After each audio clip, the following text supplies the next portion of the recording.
신약성경에서 보겠습니다. 신약성경 거의 뒤쪽인데요. 요한일서 4장 7절부터 11절까지. 요한일서 4장 7절에서 11절까지입니다. 신약성경 391페이지입니다. 네, 신약성경 찬송가 바로 앞부분에 있어요. 성경은 거의 제일 끝쪽입니다. 성경으로는. 요한일서 큰 아라비아 숫자로 4라고 써 있죠. 4장. 그 다음에 작은 아라비아 숫자로 7절부터 11절까지입니다.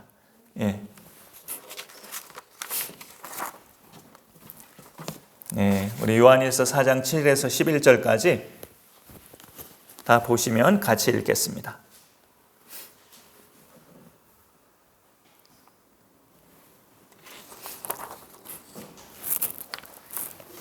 7절부터 11절 같이 읽습니다. 사랑하는 자들아, 우리가 서로 사랑하자. 사랑은 하나님께 속한 것이니 사랑하는 자마다 하나님으로부터 나서 하나님을 알고 사랑하지 아니하는 자는 하나님을 알지 못하나니 이는 하나님은 사랑이심이라. 하나님의 사랑이 우리에게 이렇게 나타난 바 되었으니 하나님이 자기의 독생자를 세상에 보내심은 그로 말미암아 우리를 살리려 하심이라. 사랑은 여기 있으니 우리가 하나님을 사랑한 것이 아니요 하나님이 우리를 사랑하사 우리 죄를 속하기 위하여 화목제물로 그 아들을 보내셨음이라. 사랑하는 자들아, 하나님이 이같이 우리를 사랑하셨은즉 우리도 서로 사랑하는 것이 마땅하도다. 아멘. 어려운 말은 아니지만 이 말이 무슨 뜻이에요? 라고 누가 뜻을 묻는다면 그걸 이제 해설해주고 답하기가 어려운 그런 말들이 은근히 많이 있습니다. 이 올해 들어 수요 예배 때마다 계속 나누고 있는 주제가 하나님의 성품 시리즈예요. 그래서 지나왔던 그 주제들 보면 그분의 거룩함, 또 순결, 긍정성, 격려, 환대, 신실함, 일관됨, 이런 것들이 우리 사람에게도 있는 성품들이지만 하나님에게로부터 오는 성품입니다. 그래서 하나님이 갖고 계신 성품인데 그게 다 무슨 뜻이에요? 라고 묻는다면 거룩함만 좀 설명이 필요하고 나머지 것들은 그렇게 일반 사람들도 이해할 만한 그런 낱말 뜻이에요. 순결, 선함, 긍정성, 격려, 환대, 일관됨, 이런 말들은 좀 일반적인 표현이기 때문에 교회 안 다니는 사람들도 뜻을 전혀 모르는 것은 아니죠. 이 덕목들은 그렇지만 다 하나님의 성품이고 우리에게 이런 덕목들이 있다면 하나님으로부터 우리가 받은 겁니다. 오늘 말씀 제목은 하나님의 성품 중에 그 최고 절정이라고 할까요? 가장 절정에 이르는 사랑이에요. 사랑이라는 말이 아까 오늘 방금 말씀을 시작할 때 제가 그 표현했던 것처럼 어려운 말은 아닌데 그 말이 무슨 뜻인지 한번 설명해 봐요. 이러면은 막막해지는 그런 말들이 꽤 많아요. 근데 사랑이라는 말도 그런 것 같아요. 사랑이 뭐예요? 한번 설명해 보세요. 이러면은 대부분의 사람들은 갑자기 말문이 막히면서 사랑? 이렇게 좀 당황해 할 수도 있죠. 그런데 성경에서는 낱말들 자체보다는 이걸 알려줍니다. 사랑이 누구에게서부터 온 건가? 오늘 말씀에 읽어보면 사랑은 하나님께 속한 것이다. 그 소속이 하나님께 있다고 말을 하고 있어요. 그러니 사랑을 말할 때 하나님을 제쳐두고 말할 수 없다. 그런 이야기죠. 오늘 읽었던 말씀 중에 7절에 사랑하는 자들아 우리가 서로 사랑하자. 사랑은 하나님께 속한 것이니 라고 알려주고 있죠. 사랑이 하나님께 속한 것이기 때문에 사랑을 말할 때는 하나님을 믿는 사람이 그 사랑을 제대로 말할 수가 있습니다. 그리고 하나님께 속한 것이기 때문에 하나님께 속한 사람이 이 사랑을 알 수 있어요. 우리가 하나님께 속한 사람이죠. 예수 믿는 사람들이. 사도 요한이 이 말씀을 지금 요한일서로 전달하는 그 받는 대상들은 이미 하나님께 속한 자들, 믿는 사람들을 대상으로 이 편지를 쓴 거예요. 그러면 이 받는 사람들은 하나님의 사랑을 알고 있는 사람들인데 그런 사람들에게도 사도 요한이 우리가 서로 사랑하자, 우리가 서로 사랑하자 이렇게 당부하는 것은 이 믿는 사람들조차도 하나님께 속한 사람들조차도 사랑한다는 게 쉽지 않다는 것을 알려주고 있어요. 그렇지만 쉽지 않다고 해서 사랑하지 않아도 되는 건 아니에요. 8절에 보면은 사랑하지 아니하는 자는 하나님을 알지 못하나니라고 말씀하고 있습니다. 사랑하지 않으면 하나님을 암만 자기는 믿는다고 생각해도 하나님이 누구신지도 모르고 믿는 거예요. 그러니까 믿음이 아닌 거라고 볼 수 있죠. 그러나 여기 그러면 말씀해 보면 하나님을 왜 사랑이라고 표현할까? 다른 많은 수식어도 성경에 많이 있지만 인자하시다, 선하시다, 또 거룩하시다 많은 성품들이 하나님께 붙지만 대표적으로 신구약 통틀어서 우리 죄인들을 구원하신 그런 하나님으로 생각할 때 하나님을 사랑이라고 이렇게 말을 해요. 하나님을 사랑이라고 말하는 까닭은 그분이 행하신 일 때문에 그래요. 그분이 행하신 일이 사랑이라고밖에는 표현할 수가 없기 때문에 이보다 더 큰 사랑이 있을까 싶을 정도로 그가 행하신 일은 그야말로 찐 사랑이기 때문에 하나님을 사랑이라고 표현합니다. 그분이 행하신 일이 뭐냐? 바로 9절에 보면은 하나님의 사랑이 우리에게 이렇게 나타난 바 되었으니 하나님이 자기의 독생자를 세상에 보내셨다라고 말씀하고 있죠. 이 자기의 독생자를 세상에 보내신 것이 하나님이 하신 일이에요. 그게 하나님의 사랑이라고 성경은 말씀하고 있죠. 그래서 독생자를 보내셔서 어땠다는 겁니까? 우리를 살리셨다고. 10절 하반절에 우리 죄를 속하기 위하여 화목제물로 그 아들을 보내셨음이라 라고 되어 있고요. 그 다음에 9절 하반절에도 그로 말미암아 독생자로 우리를 살리려 하심이라 라고 말씀하고 있죠. 이미 예수 믿은 사람은 살림받은 사람들이죠. 그래서 우리가 어떻게 살려졌는가? 죽을 죄인이었는데 어떻게 살려졌는가? 우리가 받을 형벌을 그 아들 독생자가 대신 값을 치름으로 대신 형벌을 받음으로 우리는 죄의 종에서 빠져나온 그런 구원받은 인생이 됐죠. 십자가에서 예수님이 화목제물로 죽으셨다고 성경은 말하고 있죠. 하나님과 우리 사이가 원수 같은 사이였는데 예수님이 십자가에서 죽으신 것이 화목제물로 죽었다고. 하나님과 우리 사이를 다시 화목시키는 그런 제물로 예수님이 그 몸이 친히 제물이 되셨어요. 하나님의 이런 결단과 실행은 그분 자체가 곧 사랑이다라고 정의를 내리기에 충분합니다. 아무리 이 세상에 좋은 것도 하나님의 사랑에는 감히 갖다 댈 수 없는, 비할 바 할 수 없는 최고의 절대적인 것이 하나님의 사랑이에요. 그리고 하나님이 독생자를 보내신 그 일은 사람들이 요청한 게 아니에요. 우리가 구원받을 길이 없습니다. 하나님, 암만 어린 양 희생제물로 바쳐도 우리가 또 바쳐야 되고 또 바쳐야 되고 또 제사장 찾아가야 되고 이런 일이 하나님 언제까지 반복돼야 합니까? 하나님 구원자를 보내주옵소서 하면서 사람들이 요청한 게 아니라고요. 하나님이 스스로 결정하셔서 보내신 거예요. 그걸 어디서 알 수 있냐면 10절에 사랑은 여기 있으니 우리가 하나님을 사랑한 것이 아니요. 이걸 다른 말로 해서 우리가 하나님께 구원자를 달라고 요청한 게 아니라는 거죠. 하나님이 우리를 사랑하사 하나님이 구원자를 스스로 결정하시고 보내셨다는 거죠. 그래서 여러분 왜 살다 보면 야 이거 안 했으면 큰일 날 뻔했네 하는 그런 것들이 있잖아요. 살다 보면 했으니 망정이지 아유 안 했으면 큰일 날 뻔했네 라는 것들이 살다 보면 생길 수 있어요. 하나님이 하신 일이야말로 정말 그래요. 안 하셨으면 큰일 날 뻔했어요. 독생자를 보내신 일을 안 하셨다면. 인간은 하나님을 찾지도 않아요. 스스로는 하나님을 찾지도 않고 하나님께 관심도 없어요. 오로지 100% 먹고 사는 일에만 관심이 있죠. 사람은 하나님께 관심 자체가 없어요. 그러니까 하나님이 우리를 안 찾아오셨다면, 하나님이 우리를 안 사랑하셨다면 어쩔 뻔했냐고요. 우리는 하나님께 관심조차도 없는데 독생자를 보내지 않으셨다면 우리는 어쩔 뻔했냐고요. 하나님께서 다 하신 덕분에 우리는 우리 죄를 다 사함받게 됐고 속하게 됐고 하나님을 아는 사람이 됐어요. 하나님을 안다는 건 오늘 말씀에 나온 이런 몇 가지 사실을 안다는 거예요.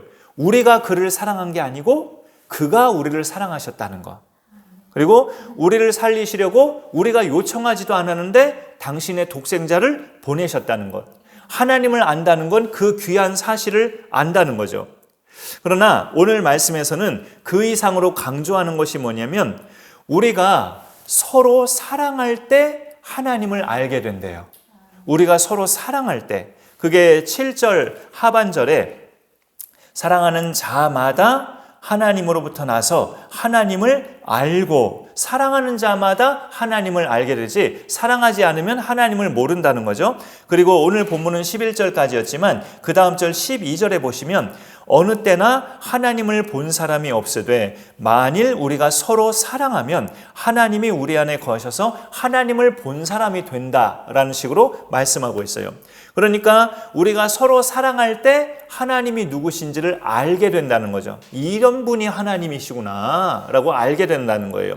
자녀가 결혼한다 해도 자식을 낳아서 키워보지 않으면 부모의 사랑을 잘 모를 수 있어요. 자기가 자식을 안 낳아보면, 자식 낳는 해산의 고통을 겪어보고 키워볼 때 부모의 사랑을 비로소 알게 되죠. 우리가 사랑을 해봐야 하나님을 알 수 있다는 거죠. 그가 주신 사랑이 얼마나 참 나로서는 결단하기 정말 죽었다 깨어나도 나 같으면 그런 결단 못하겠는데 어떻게 아들을 주셔? 이런 것을 자식을 낳아서 키워봐야 부모 사랑 알듯이 우리가 서로 사랑해봐야 그렇게 하나님의 그 사랑이 정말로 아무나 감히 할 수 없는 사랑이라는 걸 알게 되는 거죠. 사랑이 하나님에게서 온다는 것을 인정할 때 우리는 사랑에 조건을 달지 않습니다. 사랑이라는 게 하나님께로부터 온다는 걸 인정할 때 우리는 조건적인 사랑을 하지 않아요. 너희가 너희를 사랑하는 자를 사랑하면 무슨 상이 있으리요? 세리도 그건 할 줄 안다. 예수님이 하신 말씀이에요. 누가 나를 사랑한다는 건 무슨 뜻일까요? 어떤 사람이 나를 사랑한다는 것, 나한테 잘해주고 나에게 베푼다는 뜻이죠. 내가 어려울 때 물질적으로까지 도와주고, 그게 사랑의 증거죠, 어찌 보면. 그러면 나는 그 사람한테 받는 사람인 거죠. 내가 그 사람한테 종종 받기 때문에 나도 그 사람한테 좀 이렇게 뭔가를 베푸는 걸 시도한다. 그거는 받는 사랑에 익숙한 사랑이에요. 어떤 사람이 나한테 계속 잘해주기 때문에 나도 그 사람한테 잘해준다. 그거는 받는 사랑에 익숙한 겁니다. 우리는 성경 말씀에 따라 주는 사랑에 또 익숙한 그런 성숙한 사랑의 사람이 되어야 하겠죠. 그 주는 사랑이라는 거는 그냥 마냥 막 잘 베푼다기보다 더 범위를 좁힌다면 내키지 않는 대상에게도 베풀고 섬기는 게 주는 사랑이에요. 마음에 내키지 않는데 주는 사랑이 그 베푸는 것이 주는 사랑입니다. 그러니까 조건을 달지 않는 사랑이 되는 거죠. 그게 조건 없는 사랑 속에는 예수님 말씀에 너희 원수를 사랑하라는 그 말씀이 또 들어있는 거죠. 그런데 사실 우리는 원수급까지는 아닌데도 내 심기를 불편하게 하는 사람 정도만 돼도 솔직히 사랑하는 건 대단히 어렵습니다. 내 심기를 자꾸 불편하게 하는 사람을 사랑한다는 것은 참 예수님 말씀 빌리자면 약대가 바늘구멍 들어가는 것만큼이나 어려울 수 있어요. 우리로서는. 근데 하나님은 우리를 사랑하실 때 조건을 달지 않으셨단 말이죠. 우리를 사랑하실 때 너는 왜 이렇게 게으르냐? 넌 왜 이렇게 말투가 그따위냐?